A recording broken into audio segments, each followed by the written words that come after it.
Hello guys, in this video I'm going to show you where to draft cards on the RHYTHM HIVE application.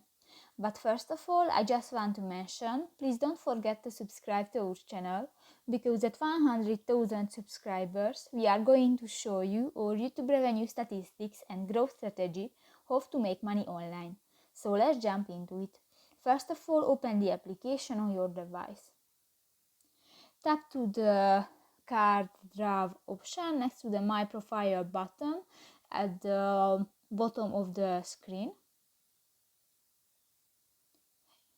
And here you can find the face card, delicious cafe card, royal concept photo, stickers, royal XR, premium SXR, and if you have diamond or tickets, you can buy more cards.